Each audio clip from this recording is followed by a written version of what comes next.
very fascinating for multilingual people. When you study languages, you will know the culture of the people using the language. In the English language, pag sinabi mo, uncle, that refers to all. Correct. In Chinese, very precise. There is a word for every kind of uncle. What do you think tells that of the Chinese language? Bakit? It tells you that in the Chinese civilization and culture, family is number one. Family hierarchy, family respect for elders is very important. Sa Filipino language naman, you have many words for love. Because Filipinos in general, may theory romantic. More romantic and spend more time imagining love or working on love. Right. So if you don't study different languages, you are losing a lot. Good afternoon, Yes, good afternoon, Wilson, lads. and welcome back to Pandesal Talks. Since Pandesal Talks, don't forget to eat Pandesal. Of course, lagi tayong may pandesal dito. But this one is ube Pandesal, Yun. not ordinary Pandesal. Yes. And today we have Lipton tea as well. No? Yes, green So, tea. thank you so much for the generosity of Kamuning Yes. Bakery Cafe. Oh. Okay, so Wilson, today our topic, I'd like to focus more on the role of Philippine writers in society. Very nice question. Right? So I think not only Philippine writers, role of writers in the whole world. writers, correct. The So- Philippines especially. I thought of this topic today coming from your interview with Philstar back in 2003. Wow. Wow. Wow, right? Magaling ka mag-research. Right? And they interviewed you and asked you, what are writers' three main roles in society? Very interesting. You said three things, no? Yes. The first, that in a third world country like the Philippines, Yes. a writer should not only entertain, Yes. Yes. but also be agents of social change and Yes. reform. yes. Number two, you said that a writer should be a conscience of society, and I'll ask yes. you more about that Yes, later. yes.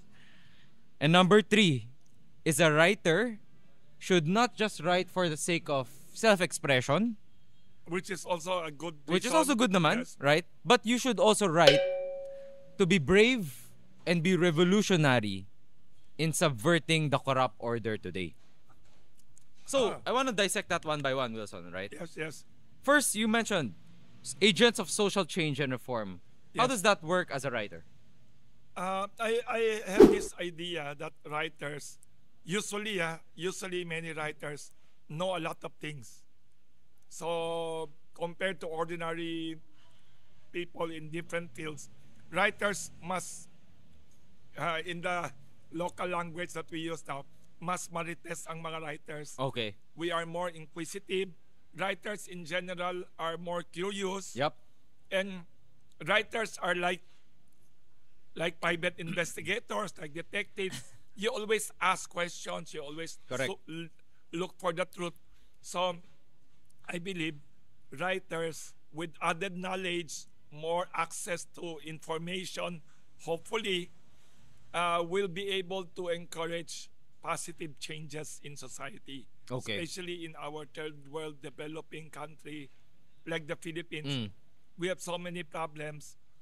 Writers should be more critical. Not always anti-government naman Correct. or anti-whatever, but I always believe writers should be more critical. Okay. Siguro, my question there, right? Agents of social change. And a lot of people can be agents of social change, right? Yes. A big businessman can be an agent of social change. But a Yes. writer can also be an agent of social change. What do you think do writers have that you think people would tune into more? Is it just the proficiency in vocabulary, di ba? Bakit sa inyo Yes. makikinig? Because many writers are usually with media. Got So writers not only with newspapers, online news sites, TV news, writers also create movies, TV shows, songs. Okay. You Okay. cannot have a song, just music lang. The best would be with lyrics. So if you have a powerful song, you have a inspiring poem, you can inspire change or Correct. anger or laughter or discomfort. You can turn the most ordinary stories or sad story into something that people would empathize Wow. with or sympathize. Also, writers can expose the truth. Usually, unfortunately, in many societies, writers, some have been suppressed, whether by government or private forces. But the best is writers telling the truth Okay. and making the comfortable, not comfortable, people in power Through the checking on usage them, of their words, no? usually, and helping the disadvantaged. Writers should be like Robin Hood also. Okay. Hopefully, Nice. writers could write stories of the neglected, Yep. the victims of injustice, people who are forgotten. So, like for example, there's a big problem in a rural community. There's a pollution. There's a disaster. People cover it up or they don't want to talk about it. If there's a good writer, idealistic or passionate and creative, Correct. if he writes a great story about it, if he exposes Yep. it, people would express support. Got it. They can deliver Yes. an often hard thing to talk about, right? Yes. To Like- general public, di ba? One example I'd like to cite is a great American journalist, Theodore White. Okay. Theodore H. White, summa cum laude graduate of Harvard University, poor Jewish kid from Okay. from U.S., Boston somewhere. Okay. Poor but very brilliant. Ended up in Harvard, studied Chinese language and history, became summa cum laude graduate. In the Grabe. 1920s or 1930s, I don't know how, I forgot. I read his book, In Search of History. Okay. He somehow ended up in China during the time when the Japanese were attacking China, and the government was at that time very corrupt. Chiang Kai-shek was pro-West but very corrupt. Yep. And there was a rebellion of Mao Zedong, and there was chaos. And he was writing for Time magazine, a famous magazine at that time, whose owner was very pro Chiang Kai-shek, the Correct. president of China at that time. But this very courageous, brilliant journalist, Theodore White, who eventually became an award-winning book writer and journalist, he exposed a big famine in the province at one time. It helped change the political and economic situation. So, yun, Theodore White is one great journalist. Okay. That's why I believe writers should not only be entertaining, Correct. and I hope we writers don't become too comfortable just praising people in power, just praising the celebrities or people who are wealthy. Correct. Ideally, in an ideal world, writers with information can help express complaints of ordinary people. Like for example, horrible traffic. Every day it's parang already normal for everybody to accept horrible Yep. traffic. Yep. For people every day to accept horrible inefficiencies in government bureaucracies. Parang it's already part of life na. But if you're a good writer, you ask questions eh. Yes. Why do you accept these things? Why do you accept ayuda as gift only when This shouldn't be normalized, di ba? yes, parang you should demand for more in life. Parang Got pag it. writers, Got it. those are some questions. Okay. Siguro, my second, I think your second point is actually exactly that, Yes. no? Wherein you said a writer should be conscious of Yes, society. yes. Exactly what you said, right? Oo. Parang kahit normal na to sa atin everyday, mahal ang centuries, bigas, oo, mahal yes. ang pagkain, right? Yes. Oo. A writer usually illuminates that. And people, when they get sick, it's like a death sentence. When they end up in a hospital, Sobrang I- mahal. I have a friend who's a talented movie director. He migrated to Canada because he said he got sick now once. He used up almost all his earnings now for his hospitalization. So a writer should ask questions. Okay. And that is also good for whoever is in power. Okay. If you have people who are writers and conscientious people who will ask you questions, it will keep you on your toes. It will make you a better leader. But if you are a leader or government official, if everyone around you is praising you every day, Exactly, even though you are not doing well, it is the worst thing for any leader because you will not improve. Yeah. Like here in Gamuning Exactly. Bakery, if I have customers who complain, yung food mo today is not good, or last night something went Correct. wrong with your coffee, that's the best comment Because you learn from it, right? and improve. What I mean, I heard in some of my friends, right, that Yes. before the past president P. Duterte, right, whenever he reads every day when he wakes up, Yes. first thing that he does is get up like a Manila Bulletin newspaper Or Philippine and Star read, or yeah, Inquirer. or Philippine Star and read about it, right? Do you think a president,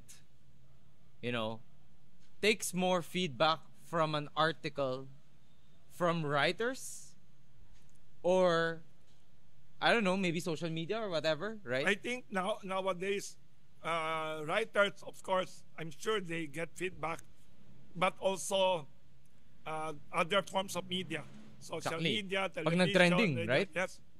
There has to be something there. Kaya siya nagte-trending, right? For different people. And in our society like the Philippines, public opinion somehow affects leaders and the Ganda. way they decide. Okay, great. So, one of the things that you wrote as well here is that, sabi mo, I learned from writing that there are many people among the silent majority Yes. who are basically hopeful Yes. that despite all of the everyday horrors, Yes. they continue to pray for simple joys and dream of a better tomorrow. Yes. Wilson, that's a big statement. How did you come up with that insight? Do people tell you about it, right? Especially Philippines. I think people in the Philippines are generally optimistic or can endure hardships more than most people. I notice. But are they, why do you say that they are silenced, right? Like, hindi ba nila sinasabi yon in day-to-day life, I think people complain, pero the good and the bad about our culture in the Philippines, the good is, I think most people are happy by nature, easily made happy. My example for that, 333 years of lousy, inefficient Spanish colonial rule of the Philippines. Very lousy, very inefficient, very lazy, very corrupt Spanish colonial rule. And yet, there was not a single successful revolution. All there are pockets, outbursts of rebellions, uprisings, but not one single revolution that really succeeded, except the last one. It was about to succeed, but aborted by another colonial invasion by the U.S. I think people in the Philippines generally cheerful by nature. Okay. Cheerful. My example of opposite of that are ethnic Chinese and Jews. Ethnic Chinese and Jews Sobrang critical naman. generally more critical, more complaining. Exactly. May good and bad yan. Generally more complaining in Chinese majority societies, whether it's China, Hong Kong, Taiwan, Singapore. If you have 2-3 years of bad economy, even South Korea and End of the world na. Vietnam, there will be blood in the streets. Grabe. Oo. So, Hindi sanay sa hirap. ma-complain sa hirap. Ma-complain sa hirap. Sanay sa hirap, pero Maingay pa rin. more demanding of parang not easily accept.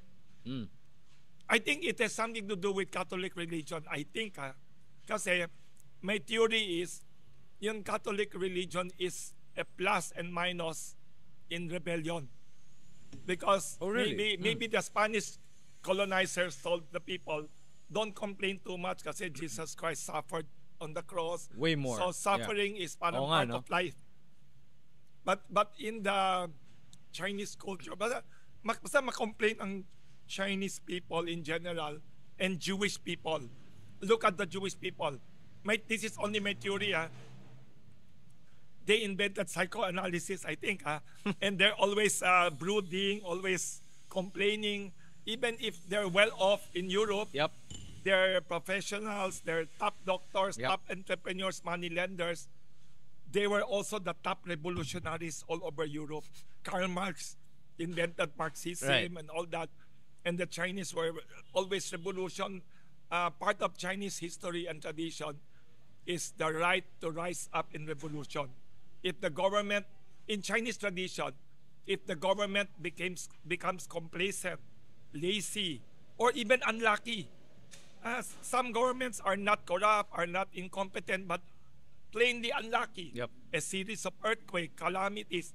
Parang it's a Chinese tradition based on my love of history, my amateur history analysis. Every person in China has a right to rebel and become a revolutionary.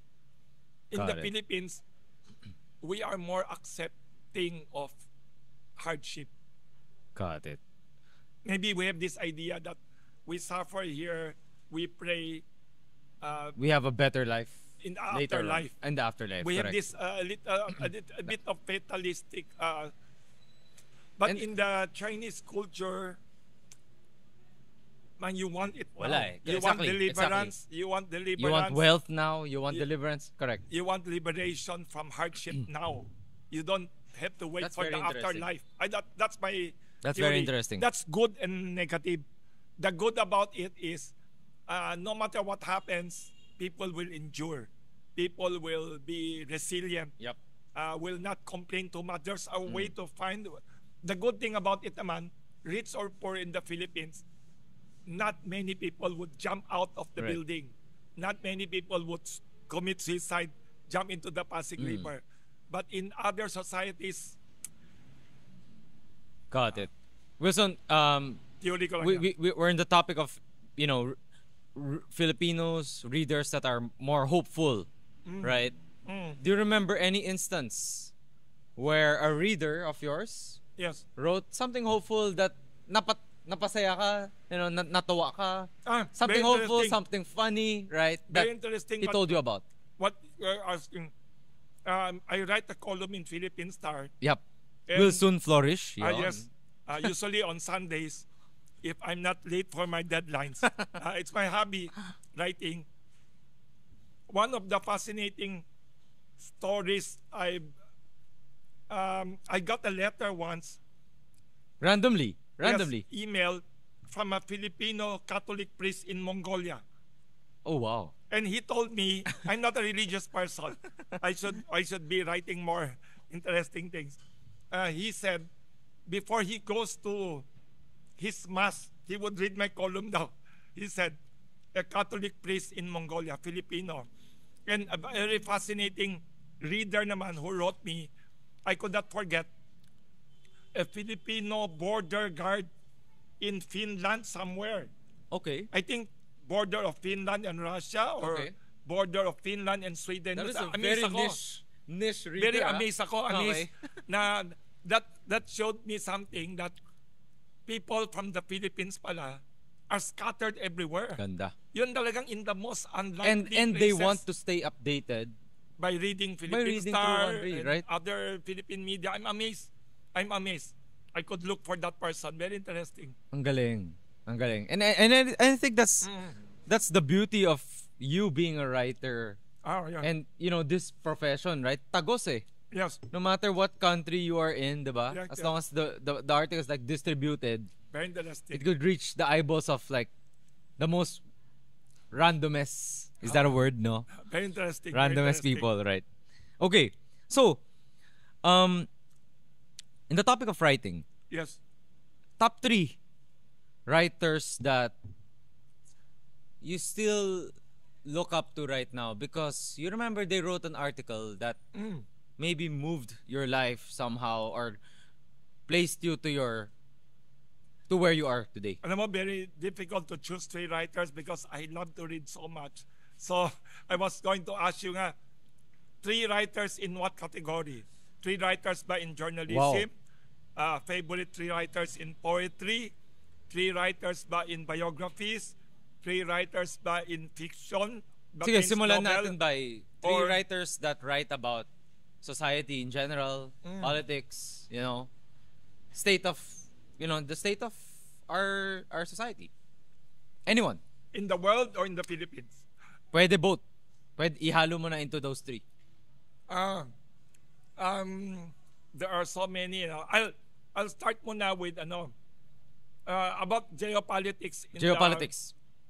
In the last few years, in recent years, one person I want to highlight na amazing in geopolitics, this Singaporean diplomat. Actually, he's not a writer.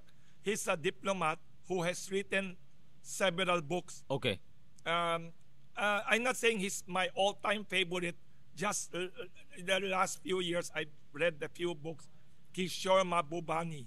I think he is ethnic Indian, Okay. Based in Singaporean Singapore. citizen. Okay. Was former Singapore ambassador to the United Okay. Nations and became president of the Security Council of the UN, and very brilliant mind, became dean of the Lee Kuan Yew School of Wow. Government in Singapore. This guy has a great grasp of Asian and global situation. Okay. I met him a few months ago in Metro Manila when he came over. I was invited to a dinner of 10 people in one table. He was very brilliant. Everybody should read him, or people who don't read, look him up on YouTube. Meron siyang channel? He has so many interviews. Okay. And Okay. also another guy about geopolitics and history and current politics in the world. Summa cum laude in Harvard, PhD in Harvard and Columbia University, Professor Jeffrey Sachs, Dr. Jeffrey Sachs. On history, one of my favorite historians is Jonathan Spence, Dr. Jonathan Spence. He just died a few years ago. I heard from Yale University graduates, he is one of the most popular professors in the entire Yale University. Depends, kahit anong course mo, every class daw, his class is always jam-packed. Parang full house Correct, box correct. office. He wrote many books about Asia and about the history Yep. of China. Incredible guy. And that guy I mentioned, when I was in college, a very good writer in the Philippines, the late Alfredo Navarro Salanga. He was a columnist of Panorama Magazine of Manila Bulletin. When I was in college, he gave me a book, Theodore White's book, In Search of History. So I read all the books Wow. of Theodore White. Wow. He wrote a series of books about American politics, how a candidate did his campaign to win the election. He wrote a lot about John F. Kennedy and all that. He was a great Time magazine journalist, Theodore White. So that was the time that you were introduced to Theodore White. Theodore no? White. Others, many others. Yeah. In literature, when I was still a college student, up to now, I admire Ernest Hemingway. Of course. I Of course. admire him so much, the way he writes. Every writer or every person who loves fiction or literature should read at least his short stories or novel. Yep. Yung style niya, his English. Ang magaling about Ernest Hemingway, he was not only a good novelist and short story writer, he was a good journalist also. He had an adventurous life. In fact, I bought 3 hot spring private pool resort in Pansol, Laguna. Okay. In Pansol, Laguna. One of them I named after him. Wow. Hemingway Resort. Pero hindi nila inallow yung registration because there's an Hemingway Resort in South America. So naisip ko, how do I use that name? So ginawa ko Hemingway Eco Resort. Eco meaning ecological, Yeah. something. Yun, Hemingway Eco Resort. Nasa Facebook siya. Yun, I name it after him. Another writer I admire sobra ever since I was in college, Gabriel Garcia Marquez. Mm. He became very famous again Okay. because Netflix created a whole TV series about using his book What does he write about? 100 Years of Solitude, Oh. novels, fiction. Okay. He has used the magical realism style of writing. And ang magaling about this writer, Nobel Prize winner, Ernest Hemingway and Gabriel Garcia Marquez are both Nobel Prize literature winners. And both of them, not only good literary writers, both of them are great journalists. Si Gabriel Garcia Marquez also a great journalist and idealist. Both of them may pagka-activist. They are against oppression, they are against corruption. Gabriel Garcia Marquez, very funny, di ba funny, very fascinating Yup. his stories. I admire him so much. I even requested one of the best painters in the Philippines, Mr. Rodel Tapaya. Okay. He's one of the, ngayon, too expensive na siya. Not his fault. Buti Not his naunahan mo fault. na. Yep. Not his fault because he is so great. He is not cheap, pero incredibly talented. Yep. Rodel Tapaya. Ano siya, award-winning painter. Ni-request ko, sabi ko, Uy, Rodel, sino favorite writer mo in the whole world? Sabi niya, favorite niya, Gabriel Garcia Marquez. Sabi ko, Uy, can you create a painting using that theme? Ikaw bahala, i-paint mo siya as a writer. So, I have a oil painting na malaki in my office. Very, Grabe. very big one.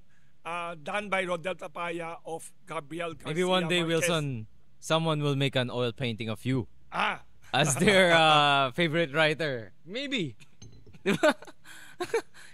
Sinamid ka doon ah. kamot niya, ano? Another writer I admire pa. Sorry more than 3. Okay lang. Pablo Neruda. Oh, okay. Familiar. Very good poet. Yep. I admire poetry din. Nobel Prize winner also from Chile. Si Marquez from Colombia. Si Neruda from Chile. So, one of the 3 places that I own in Pansol, niname ko Neruda Hot Spring Resort. Nakakatawa na. Lahat na lang ng resort Writers. Writers in general, Tapos, right? Another writer I admire, I'm not a poetry expert, Li Po or Li Pai. The spelling is sometimes Lipo, Li Po, but some people spell it as Li Bai. Okay. Libai. Okay. One of the greatest poets in world history. He was Tang Dynasty poet of China. He is he was a great poet. Many people do not fully appreciate that poets are outstanding writers, not only in entertainment, but in raising the consciousness of people. And Ganda. maybe even complaining Yeah, about for sure. what's For sure. happening in life. I think I also want to tackle today yung evolution of how we express ourselves, right? Yes. To your point, Wilson, back in the days, right? Writing and reading. Permission to eat, Of course. Ube Pandesal. Writing, speaking, messaging. Yan lahat yung ways of expression natin. Nowadays, I think the younger generation, they would just send a reel to you. They would just send a meme to you. I want to tackle that. Diba? And that's already their form of communication, no? So siguro, my question to you, in that evolution of the way we express ourselves, right? Yes. What is it with writing that you think has still its own organic way of expressing itself versus magpadala na lang ako sa'yo ng Instagram reel or Thank you, Lance. TikTok reel, right? Thank you, Lance, for that great question. Not only reels, people just send text messages. Exactly. People just messaging, Viber, FB Messenger. Exactly.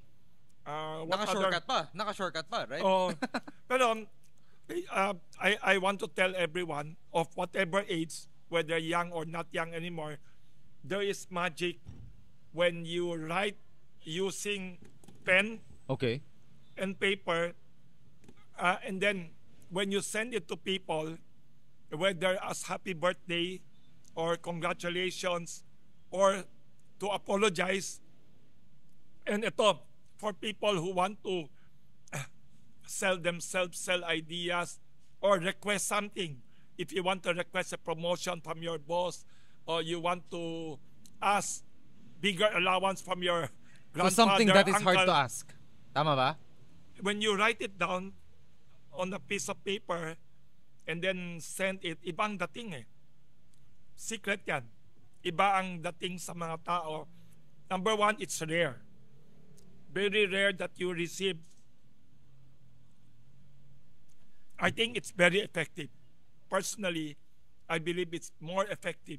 Yeah, I mean, I remember, di ba? It's rare. Hindi mo malimutan yung time that Henry C. told you that Zobel de Ayala wrote him a Yes. letter, Yes. di ba? Thanking him. I was in college at that time. I was already writing as a Oo, hobby. di ba? I was in his office. I remember ang office niya noon on the third floor or somewhere there sa Makati Stock Exchange. And then pinakita building. niya, right? Nagkukwentuhan kami and he was very happy to show me a letter from his landlord actually, Yeah. the owner of that building, Ayala boss, Jaime Sobel de Ayala. Number one, two letters at time. One apologizing for a small fire in the office and Yep. there was water, that thing. Another letter he showed me, I could not forget, Henry C. of SM and BDO, showing me a nice handwritten letter Exactly. by Jaime Sobel de Ayala, the father of Jaime Augusto and Fernando, thanking Henry C. Grabe. for lending him Henry C.'s private jet. May private jet pala si Mr. Henry Exactly. C. That the family borrowed to fly on vacation to Bali, Indonesia. And I think that's the beauty of writing it, right? Because if you see, just for example, a piece of like paper like this, and Yes. people wrote it, Yes, when you see it, syempre nababasa mo. yes, Pero pinag-iisipan mo rin that hours that they spent yes, to write this piece of letter for you. yes. Binura niya, right? Nirefine niya. Probably wrote many drafts of it, right? One thing pa, Lance, since you mentioned writing on paper or writing in general, one lost art in the world, which I am sad about, is handwriting. Maybe, I don't know I don't want to generalize, baka mainis yung mga nakikinig sa'yo, sa atin. Maybe 70 to 90% of people in the world do not write beautifully anymore. Kasi we use messaging na eh. Wala tayong magagawa doon. We use messaging na. So, people do not write nicely anymore. No effort. Sabi nila, pag pangit daw ang sulat, mabilis ang mag-isip yan. Kaya mga doktor, That's one good valid excuse. right? Valid Ay, excuse. valid excuse. Yes, Excuse lang valid. pala. Sometimes. Excuse lang pala. Excuse. Pero it's not the fault of people. It's the fault of the time siguro because we have so many options. So we aren't there. able to practice it na eh. Di ba? I'll tell you one thing pa. Kasi I like writing in general. Ma-OA ako magsulat in handwriting, English. Tapos when I was a kid, when I studied Chinese basic lessons, I made an effort to make my writing nice also. So when I go abroad, and I have a chance to write a few words, pag mga Chinese people talk to me, nasa-shock sila. Uy, ang ganda na sulat mo ah. And do you know what they told me? They could not write beautifully than many people because they are so high-tech. They don't write anymore. Yeah. Do you know in China, wala ng paper? Exactly. It's almost, hindi naman wala ng paper ah. Wala nang The country, right? the country that invented paper for human civilization is, I think, the first society in the world that almost paperless. They're so high-tech. Grabe. When you go, that was 10 years ago pa, Grabe, when I went there, grabe. I went there, you go to a restaurant, walang menu. There's no physical menu. QR na, no? Lahat, puro Cellphone. gadget, puro na. Hanapin mo na sa QR or sa internet. And then, payment, wala nang mga resibo Yeah. pa, lahat puro paperless. It's gonna be a lost art in like a few Oo. years, no? That's why I am very happy to realize that, alam mo, a few years ago, I was so sad. Sabi ko, hala, Wala na. maybe books on paper might be extinct. Exactly. But luckily, because of social media, Mhm. TikTok, they have this book talk. Nabubuhay daw ulit. I hope Books so. on paper. I hope so. Pero, Sayang eh. pero may tip to people, always, whenever I'm invited to schools, sabi ko, secret, if they want to write a letter, a love letter to their future boyfriend, to their future girlfriend, iba yung dating ng handwriting on paper. Mhm. If they want to send a happy birthday greeting to their parents, to their uncle, to their godfather, Yep. to their boss, or they want a complaint, but it's hard to express yourself. Nothing beats writing it down, and you can easily get more Ganda. yes. Ganda. Mm-mm. I think my next question is Mm. writing in Tagalog. Mm. I think, Wilson, you are a contributor in Abante, Yes, right? columnist. And you write it in obviously our Tagalog language. Mm. Is there any aspect of writing in Tagalog or in Filipino Mm. that is often underrated, Yes. overlooked, versus when writing in the usual English or usual Chinese, right? The reason I try to do that, when I was in college at Ateneo, I used to write for Gaidon. I was an editor, Puro and English. columnist, and I also wrote for Matanglawin. Okay, okay, Every issue. okay. It's How's the fun, eh. experience? How's the experience? Every language kasi has a life of its own. Eh. Every language may something unique about it that cannot be fully expressed in English. Even Chinese, our Chinese is not as good as the Chinese in Malaysia or Singapore. Mm.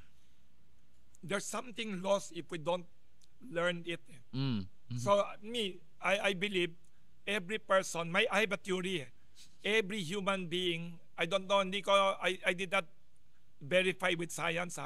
My ordinary amateur theory is every human person can handle 4 or 5 languages. Kasi But- ako, Yeah. I could speak English, Mandarin. Tagalog, Hokkien, Yep. which is Hokkien is actually South Fujian Dialect. province language. Correct. Or it's sometimes called Minnan in other places. Then Mandarin, I Yep. studied it after college na. I improved my Mandarin after college. And basic Spanish. Oh, wow. I was Okay. A in all my Spanish class at Ateneo. Wow. I was editor of the classroom paper. Grabe I ah. remember I was the classroom Grabe paper. ah. But problema, if you don't use it, you will lose it. Exactly. Exactly. So my theory is everybody in the world could easily handle Yeah. minimum 4 to 5 languages. I think If din kasi we are given the training. I just think of like I remember there's like one headline that you wrote before in Abante. I forgot now what article yes, it is, yes, but yes. and then I think you mentioned like Diyos ko po or something like that. Like an Ah. expression. Somebody, And you think of there's literally no, you know, equivalent of that in the English language na can deliver the same example impact, eh, di ba? in Chinese, a very famous phrase of John F. Kennedy, the late United States president. Okay. He said in a speech that there is a Chinese phrase for crisis. The word Crisis. Okay. crisis. Okay. In Chinese language, the concept crisis made up of 2 words. Wei ji. Correct, Wei, of course. Wei meaning danger. Yep. Ji is opportunity. Yep. Wei for Wei Shen, which is danger. Ji or Ji Wei. But if you take danger and opportunity, 2 words, kinumbine mo, it becomes Wei Ji. The phrase or word Wei Ji, it means crisis. So very, very profound Galing. and Galing. thought-provoking idea. The idea of all Chinese, including Japanese, Korean, and even Vietnamese, behind every crisis in life Is or an in the world, opportunity. there's always Ganda. danger. Grabe. But do not forget, never forget, there is Yeah. always Ganda. opportunity. Kasi most people in the world, if we are faced with financial, emotional, Yeah. medical, political, whatever crisis that hits you like a wall when you hit it, most people would like to give up na, depressed Oo na, naman. just want to die na. But do not forget, there's always opportunity in every Ganda. crisis. Always. Yun, Awesome. kaya, that is one thing na wala sa English language that you cannot find in other languages. Very fascinating. So, the advantage of people who study more than one language, there are many Filipino words, like the word sayang. Exactly. There's no Wha- one English word Exactly. that can express sayang the way we express it in, Sayang in Tagalog. and parang hindi mo rin I don't know. Like, Marami pa. right? Marami. There are so many poetic, beautiful words, and very fascinating for multilingual people. When you study languages, you will know the culture of the people using the language. Example, in the Chinese language, there are so many words for family members. In the English language, pag sinabi mo, uncle, that refers to all. Covered na. Correct. Uncle, ibig sabihin na uncle, the brother of your father, the brother of your mother, the cousin of your father, basta lahat yan uncle na. But in Chinese, malabo yan. Anong klaseng uncle yan? In Chinese, very precise. Chinese, very precise. Pag there is a word for every kind of uncle. Like for example, if your uncle is the brother of your father, they will ask you, ano yan? Which one? Elder or younger? Iba. In the Chinese word ng Hokkien, the elder brother of your father, ang tawag doon, ape. The younger brother of your father, atyak. Iba yun. There's totally different. Then, if the brother of your mother naman, your mother's brother is also uncle in English, just uncle lang. Sa Chinese, aku ang tawag dyan. Aku. Tapos ito pa maganda. Pag sinabi mo, satyak, alam mo ibig satyak, hindi lang uncle yan. That's the third the third brother of your father na younger. Kasi pag third brother of your father pero older, sape ang tawag doon. Grabe. Very interesting. So if you don't study different languages, you are losing a lot. What do you think tells that of the Chinese language? Bakit? It tells you that in the Chinese civilization and culture, family is number one. Family Kaya nila relation, family hierarchy, family respect for elders is very important. So, sa Filipino language naman, you have many words for love. Because Filipinos in general, my theory is romantic. more romantic and spend more time imagining love or working on love. Right. O yun.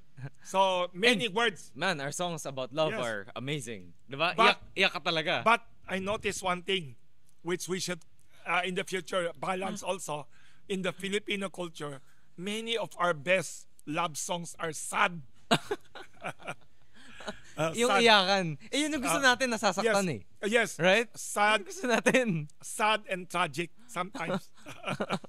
Good also and not always bad. All right.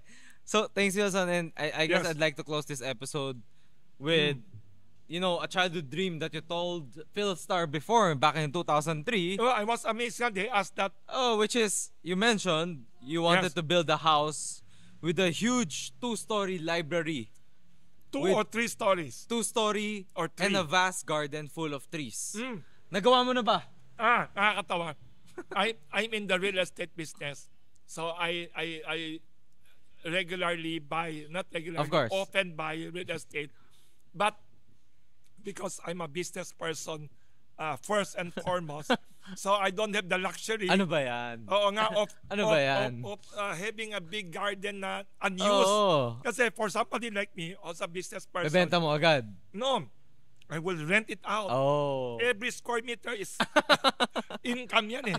So, if I buy a big property, very nice, and it's very big, and nobody's using it except the garden Ano and ba? some trees. Ano ba So, yan? I will finally Ano do ba it. yan? Very good. Ano ba yan, right? Very funny nga eh. I mean, there's a lot of cafes now na puro libro, right? So that's I will do something that. that you can do, right? That's something you can do. Kamuning Bakery Cafe, before the fire happened from the neighbor, we had one whole bookshelves, one Nara bookshelf. Bring it back, diba? Soon. I want everyone to read. Amazing. Amazing. Awesome. Thank you, Wilson, Thank for you very much. our latest episode with regards to writing, reading, and of course, the role of Philippine writers in And, society. of course, Pandesal. And of course, Pandesal. Thank you. Thank you, thank you. Tosha, Galing, tosha, ha? tosha. Galing, galing.